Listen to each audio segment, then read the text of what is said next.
Hark the herald angels sing, glory to the newborn King. Christ by highest heaven adored, Christ the everlasting Lord. Late in time behold him come, offspring of the Virgin's womb. That bit doesn't really rhyme. Veiled in flesh the Godhead see, hail the incarnate Deity.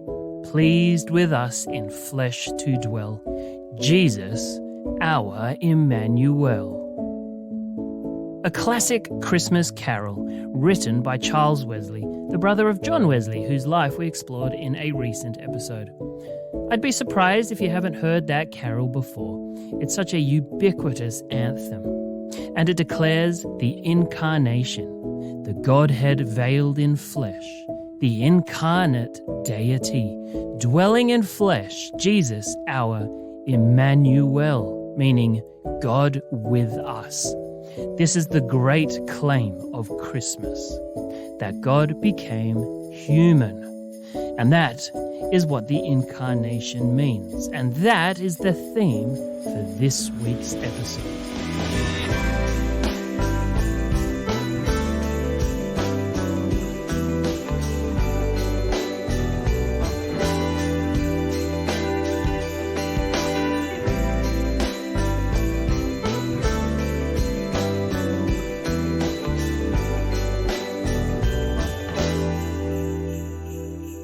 Welcome to the Isms and Schisms podcast, and if this is the first episode you've listened to, then welcome. I'm so glad you're here.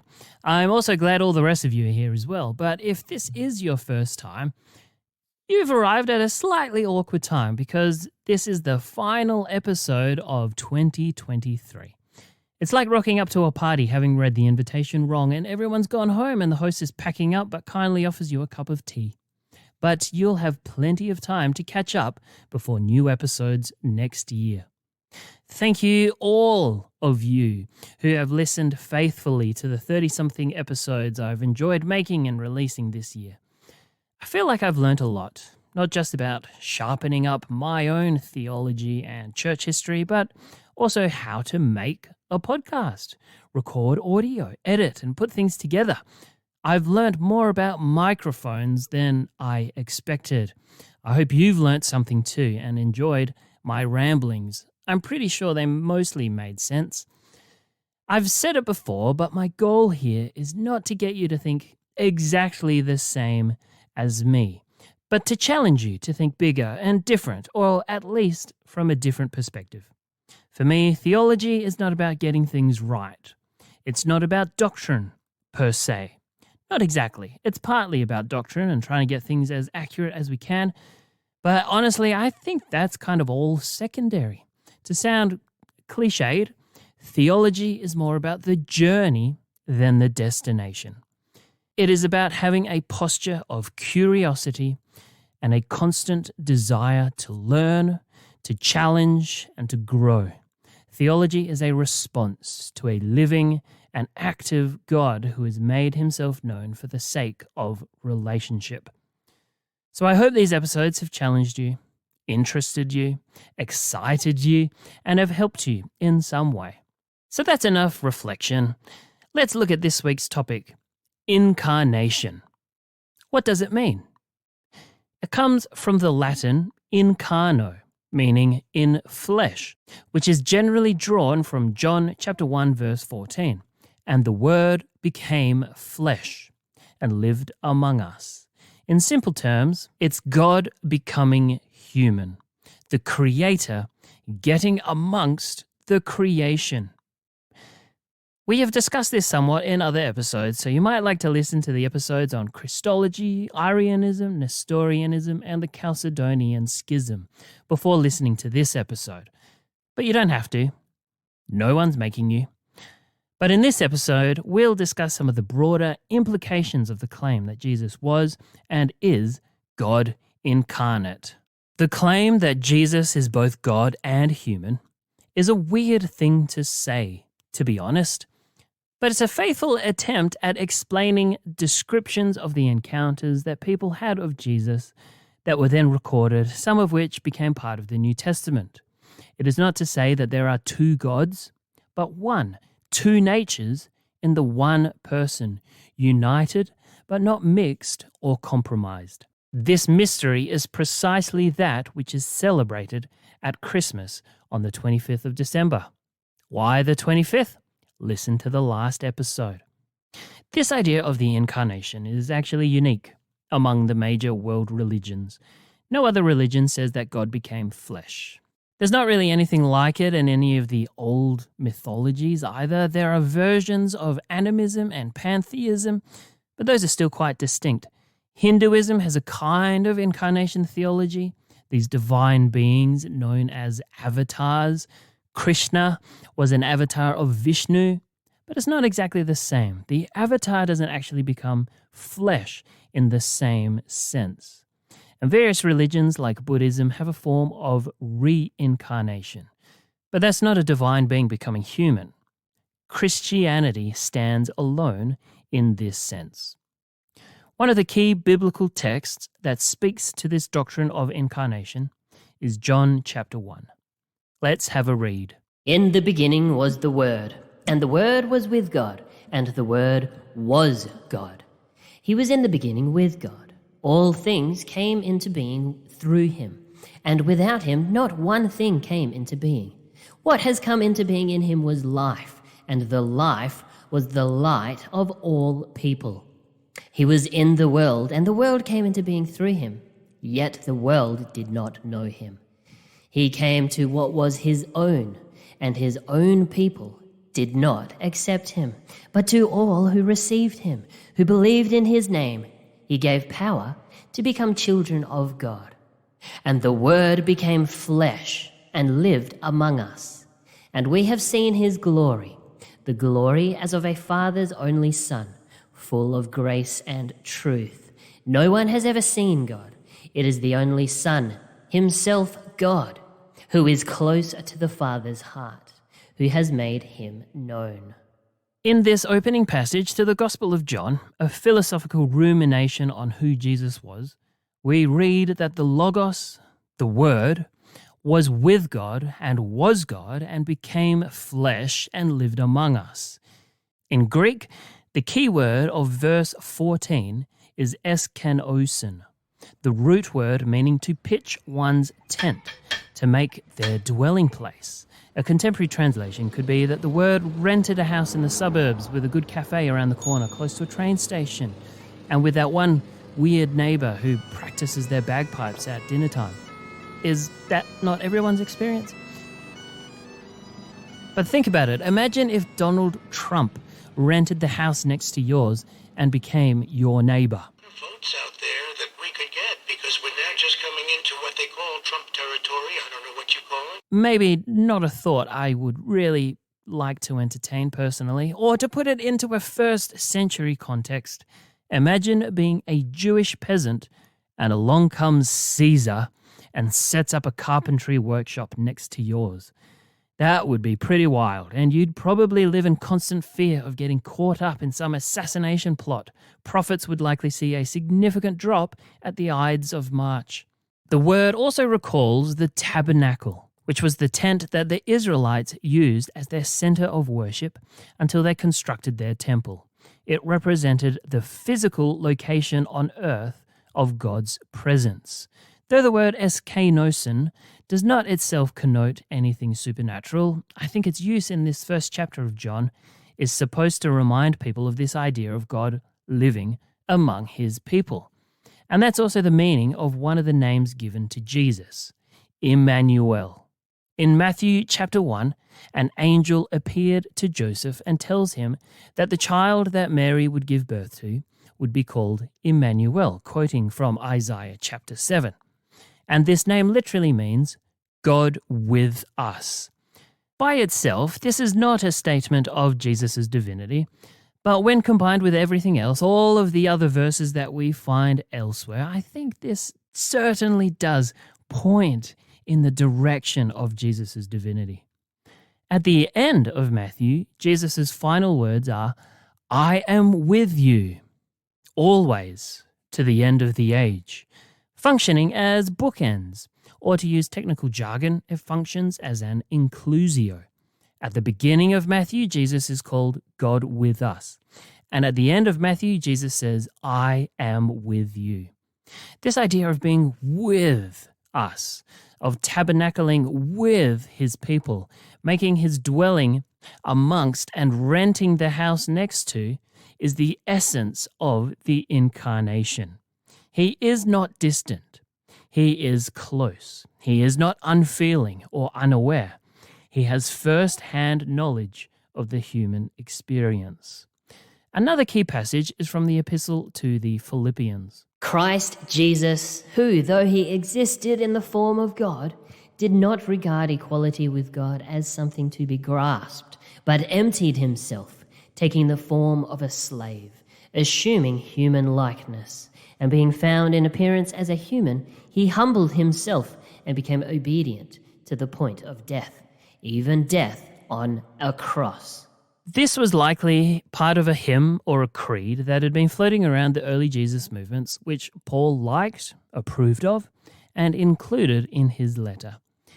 And there's a lot in this little passage, too much for us to cover right now. But generally, it's a statement of Jesus crossing class boundaries, going from the upper echelons of society to the very bottom, the lowest of the low. There is a direct correlation to the patriarchal social structure of the Roman Empire. At the top, there is Caesar, who is basically deified, and then at the very bottom are the slaves. But even beneath the slaves are those who would be crucified. Crucifixion was not just a painful, tortuous execution, but an utterly, horrifically shameful event. Stripped naked, sometimes beaten, sometimes sexually abused, strung up, mocked, left to die in a slow, painful way as people watched and jeered, and then your body left for wild animals. In an honor, shame, patriarchal world, this was the worst. But in this Christ hymn, we see Jesus at the top, in the form of God, stepping down to become a human, and then a slave, and then to embrace death, and then to receive crucifixion. So now it's not just Caesar setting up a workshop next to yours, but doing the absolute, unthinkable, and accepting crucifixion. Again, just an absolutely outrageous, impossible, blasphemous concept for a first-century Roman to even entertain the concept of Caesar becoming a slave or even being crucified. Just outrageous. Maybe it would also be like Trump, not moving in next to you, but actually converting his precious Mar-a-Lago into a refuge for Palestinian refugees. You won't do that. Jesus having the humility to take that step of self-debasement is the incarnation, which ultimately results in the elevation of humanity. Jesus' condescension is humanity's exaltation. Jesus' humiliation is humanity's glorification. There's an interesting phrase here, the claim that Jesus emptied himself. This is the notion of kenosis, and has caused a considerable amount of debate amongst theologians over the years. It's a topic that probably deserves its own episode, which maybe I'll do one day. But does it mean that Jesus emptied himself of his divinity? Or emptied himself of his power or knowledge? What did he empty himself of? Orthodox positions of Jesus and the Holy Trinity maintain that Jesus did not empty himself of his divinity. He was fully divine, and that's where it gets all confusing and complicated. Personally, I take a less metaphysical, ontological position and say that Paul, or whoever wrote this poem, was saying simply that Jesus was emptying himself of his glory. Or maybe in 21st century language, we might say that he emptied himself of his privilege. The Lord of creation to servant of creation to victim of creation. In Colossians 2 verse 9, the author declares that in Christ the fullness of deity dwells bodily, which is just another way of saying that Jesus is God incarnate, God taking on the flesh of the human body. A major implication of this is that if God is embodied in the person of Jesus, that Jesus is a reflection of God and the exact imprint of God's very being, then we know what God is like. The Incarnation is the ultimate act of God's self-revelation to us. We only need to look to Jesus to see the sort of things that God cares about. There is also another tricky theological implication, and that has to do with Jesus' existence before his earthly life. We have to be careful when we talk about the pre-existence of Jesus, because there is, in truth, very little we can possibly know, and very little spoken about this theme in the Bible. There are some descriptions of God in the Hebrew Bible which imply a plurality, but it's difficult to extrapolate much specific information from those. People didn't know about Jesus until Jesus came along and introduced himself. The message of the Incarnation is that God became flesh, not Jesus per se. However, some of the things that Jesus said and are written about Jesus in the New Testament suggest that it was in fact him, as the Logos, the Son of God, the second person of the Trinity, the Word, who existed since the very beginning of time. In John chapter 17, Jesus prays, So now, Father, glorify me in your own presence with the glory that I had in your presence before the world existed. The implication of this, of course, is that Jesus had an existence with God before his earthly life. Other verses include the ones we've already quoted, the beginning of John, where the Word was involved in creation, and in Philippians, where Jesus existed in the form of God but emptied himself to become human.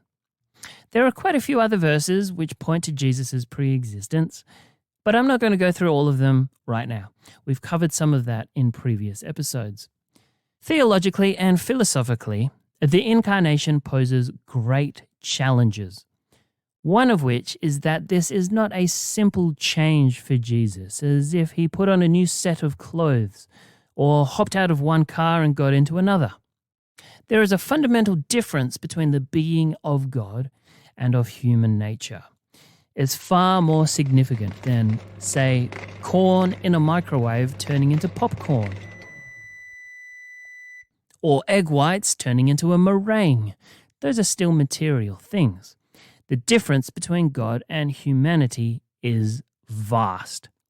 The German theologian Karl Barth called this chasm the ontological gap. Ontology having to do with being and nature and identity. In the Incarnation, God steps across this great chasm to inhabit the world of the natural and associate himself with his creation. In so doing, God condescends and exalts humanity. God steps down to lift humanity up. This ontological gap is precisely that which separates humanity from God, and it is only God who can step across that gap. However, the Incarnation does reveal that that gap, while insurmountable for humans, is not infinitely different. There are similarities between God and humanity, that God was able to inhabit human flesh without compromising his divinity, that humans were created in the image of God, that Jesus could then function as the perfect image of God and reveal God through and in his humanity, demonstrates that ontologically and metaphysically, the distinction between the natural and the supernatural is one that I don't think really exists. I think there is considerable overlap. My episode on sacramentalism explores that a little bit further. But I think the relationship between creation and its creator is a fluid, organic relationship. There is a distinction, but not a hard and fast one. Not black and white, more like granite and olive. The essential promise of the Incarnation and of Christmas is that there is no ugliness, no muck, no violence, nothing so human that is beyond God's reach, or so far gone that is beyond God's redemption. God did not come as one of the privileged elite, a wealthy aristocrat or heir to an imperial throne. Jesus was not born with a silver spoon in his mouth and did not attend an exclusive private school. He wasn't born into nobility or old money, and his father, either of his fathers, didn't buy him a Porsche when he finished high school. He was just like the majority of the people at the time. He was utterly, tediously normal. Can anything good come out of Nazareth? Questioned Nathanael. Not Rome or Athens or a throne, not accompanied by angels or a procession of any kind. In the Gospel of Matthew, Jesus' bassinet was an animal trough. He grew up, he learnt, he worked. It's probable he took on his father's occupation as either a carpenter or stonemason. Mark 6 refers to Jesus in Greek using the word tekton, which generally means craftsperson, often translated as carpenter, but Jesus actually lived really close to a major quarry. So it's also likely he worked with stone, so he could have been a stonemason. He might have even worked on one of Herod's big building projects, either in the nearby town of Sepphoris or Caesarea Maritima. He followed his cousin John's lead and joined a movement resisting Roman occupation and challenging the religious elite. Some scholars have argued that the Gospels provide little hints that Jesus might have been involved in a direct revolt of the Jewish temple, retold in sanitized versions as him cleansing the temple of money changers, which led to him being charged with treason and subsequently executed. He had a family, he had friends, he had emotions, he attended parties and festivals and celebrations. The point is that he was a human, utterly, abjectly, beautifully human. He might have been a bit of a troublemaker, a bit of a sage and a leader, but he was just like everyone else. He was normal. But he was more than that. The people around him and later generations who claimed to have experienced him recognized something peculiar about this Jesus. The New Testament displays, I believe, a hesitancy to come right out and say that Jesus is divine. But I believe that the authors believed that, and their description of Jesus point in that direction. They were very aware of the magnitude of the claim that Jesus is God. But of course, every now and again, they seem to be a little bit bolder and say something a little more explicit. Over the course of several centuries, many controversies and a bunch of council meetings, some of which we've explored in earlier episodes, they formulated the doctrines of Jesus' divinity and of the Holy Trinity. But this is the irony and the poignancy of the Christmas message, that the Creator entered creation to serve creation. In the Incarnation, Jesus, who was God, was also human, an ordinary flesh and blood human. God never considered themselves too good or humanity too bad. God embraced that which God created as it is, and in so doing exalted that creation, honored it. The challenge of this Christmas message is for us to do the same, to live lives of radical generosity, humility, and love for others, no matter who they may be. If God was willing to step across the infinite space between Creator and creation, then we should be willing to step across the road to help our neighbor. We should live incarnational lives, not separating ourselves away from the world which God loves. But we should embrace it, step into it, love it, care for it, and everyone in it. There is no space within Christianity for exclusion or seclusion or bigotry or elitism or racism or anything of that kind. To be a Christian is to be like Christ. And to be like Christ is to live a life of radical, incarnational love. This goes beyond dropping tracts in people's letterboxes, or standing on street corners screaming at people, or getting into debates on TikTok, or expecting your pastor or priest to do all the work.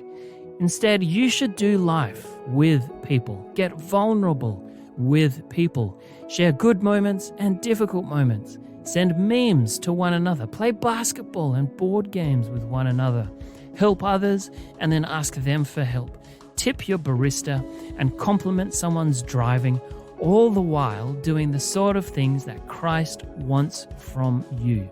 To love, to fight injustice, to care for the forgotten and downtrodden, vote for good policies, and try to make the world just that little bit better. That's what it means to be incarnational, to set up your tent, your dwelling place alongside other people. It's to be in that world, a valuable part of the community who seeks to improve that community and the lives of everyone within that community. And remember that if you don't do this, that if you are bad, Santa Claus will know. So you'd better watch out, and you'd better not pout. You don't want to annoy a magical bearded person who is able to slip in and out of every single house in the world in a single night. But rest assured, I am sure every single one of you, loyal Isms and Schisms listeners, are on Santa's good list. So that's it for this episode, for this Christmas series for 2023. I've had fun. I hope you've had fun. I'd really appreciate it if you rated, reviewed, subscribed, and shared with someone. I'll be back next year in 2024, probably around March, so keep on the lookout for that. Have a very Merry Christmas and the happiest of New Years. This episode was recorded on the traditional lands of the Whadjuk Noongar people. I look forward to examining more isms and schisms with you.